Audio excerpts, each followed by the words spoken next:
Assalamualaikum warahmatullahi wabarakatuh. Alhamdulillahi rabbil alamin. Wassalatu wassalamu ala asyrafil anbiya'i wal mursalin Sayyidina Muhammadin wa ala alihi wa sahbihi ajma'in wa man tabi'ahum bi ihsanin ila yaumiddin. Rabbi shrah li sadri wa yassir li amri wahlul 'uqdatam min lisani yafqahu qawli. La hawla wa la quwwata illa billahil aliyyil azim. Saudara-saudari muslimin muslimat, tuan-tuan dan puan sekalian, alhamdulillah, bersyukur kepada Allah Subhanahu wa taala. Kita bertemu sekali lagi dalam siri tazkirah yang ketiga pada hari ini. Dan tazkirah saya pada kali ini masih lagi menyambung tajuk yang sama. Yang ini kenapa kita mesti bersama dengan wadah PAS bagi memperjuang dan mendaulatkan Islam dalam negara kita Malaysia. Hujah saya yang ketiga ialah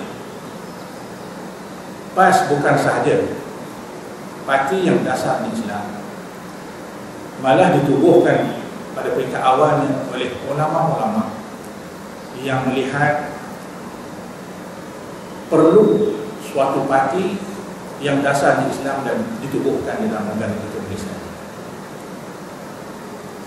Dan untuk memperkuatkan itu, dalam muktamar pada awal tahun 80-an telah diusulkan supaya PAS ini diletakkan di bawah kepimpinan ulama, supaya ulama dapat mengawasi perjalanan parti ini agar ia tidak terseleweng daripada jalan Al-Quran dan As-Sunnah. Maka dengan itu, berdasarkan keputusan muktamar pada awal 80-an itu, lalu dipindah perlembagaan parti dan dimasukkan ke dalam perlembagaan apa yang dinamakan sebagai Majlis Syura Ulama. Majlis Syura Ulama adalah yang tertinggi dalam PAS, yang mengawasi berjalan PAS, yang parti memutuskan perkara-perkara yang besar, semuanya dirodok kepada Majlis Syura Ulama. Tuan-tuan dan puan-puan, ulama ini bukanlah calang-calang orang. Ulama ini mendapat pengiktirafan daripada Allah dan daripada Rasulullah sallallahu alaihi wasallam. Allah berfirman dalam Al-Quran, "Innama yakhshallaha min 'ibadihi al-ulama."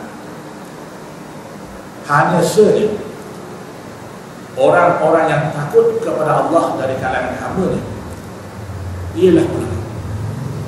Ulama lah yang takut kepada Allah. Sebab itu Abu Sa'ud dalam tafsir mengatakan, "Man lam yakhsha Allah falaysa bi'alim." Orang yang tidak takut kepada Allah, dia bukan alim, dia bukan ulama. Kerana ulama berdasarkan ayat Allah tadi ialah orang-orang yang takut kepada Allah SWT. Ada juga ulama-ulama yang tak takut kepada Allah, yang dikategorikan oleh ulama-ulama yang muktabar mengatakan mereka itu adalah ulama-ulama jahat, ulama musuh. Ulama seperti inilah yang tidak takut kepada Allah SWT.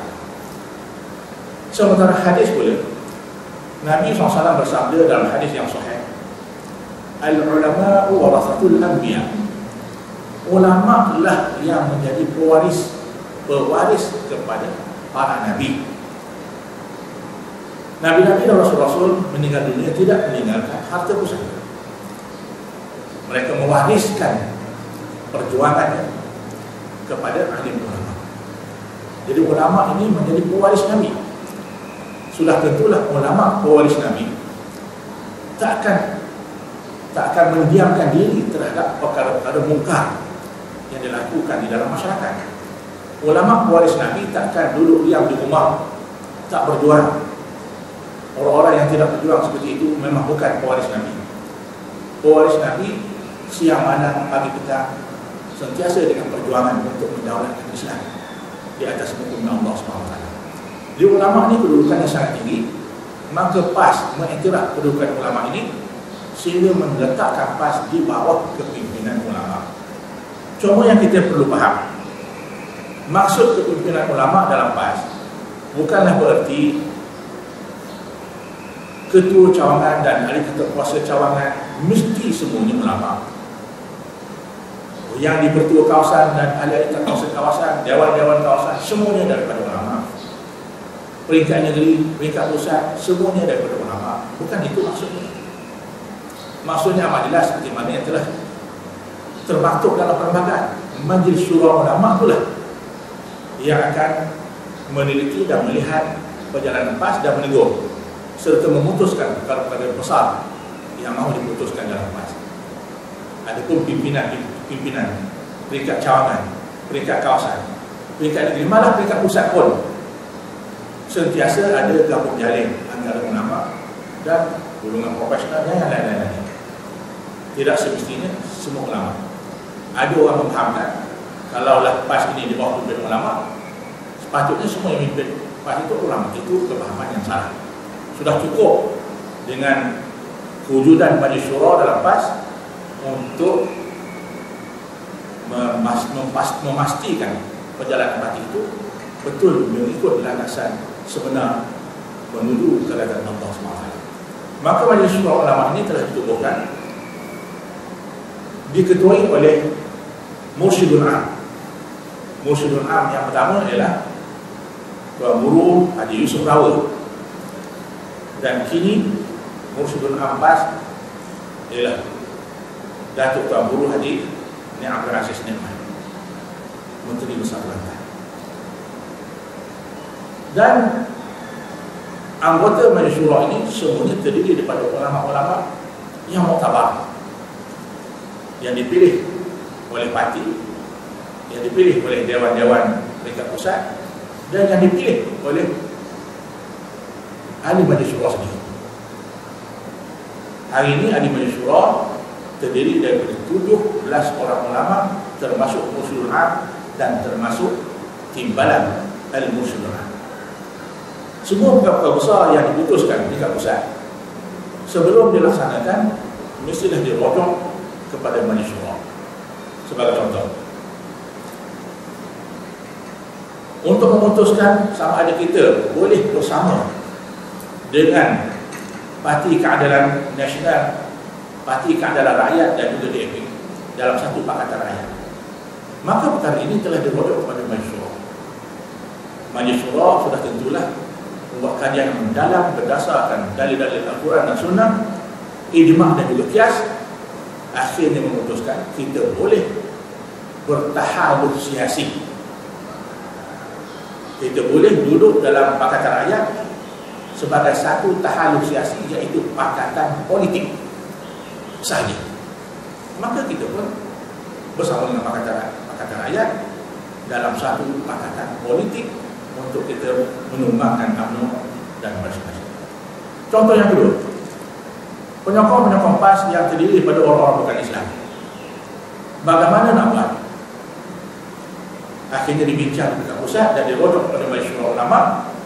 Maka akhirnya tertubuhlah kelab penyokong PAS yang terdiri daripada orang India, orang Cina, orang asli dan berbagai-bagai yang bukan Islam. Dan akhirnya atas persetujuan Majlis Syura juga dinaikkan taraf kelab itu kepada Dewan Himpunan Penyokong PAS. Jadi semua yang berlaku ini telah dirujuk kepada ulama, dan ulama telah membuat kajian yang mendalam, membentang beberapa kitab kerja dan dibincangkan, dan akhirnya dirumuskan bahawa tidak salah, tidak bercanggah dengan Islam kita menubuhkan Dewan Himpunan Penyokong PAS untuk bersama-sama menyokong perjuangan Islam dan mendaulatkan Islam di atas hukum Allah SWT, dengan syarat mereka mestilah menyokong dasar-dasar PAS dan tidak sekali-kali menentang dasar PAS. Oleh kerana masa tidak mengizinkan, cukup setakat ini dan kita akan sambung dalam tazkirah siri yang seterusnya. Bismillahirrahmanirrahim. سبح لله ما في السماوات وما في الأرض وهو العزيز الحكيم. يا أيها الذين آمنوا لم تقولون ما لا تفعلون كبر مقتا عند الله أن تقولوا ما لا تفعلون إن الله يحب الذين يقاتلون في سبيله صفا كأنهم بنيان مرصوص وإذ قال موسى لقومه يا قوم لم تؤذونني وقد تعلمون أني رسول الله إليكم فلما زاغوا أزاغ الله قلوبهم والله لا يهدي القوم الفاسقين.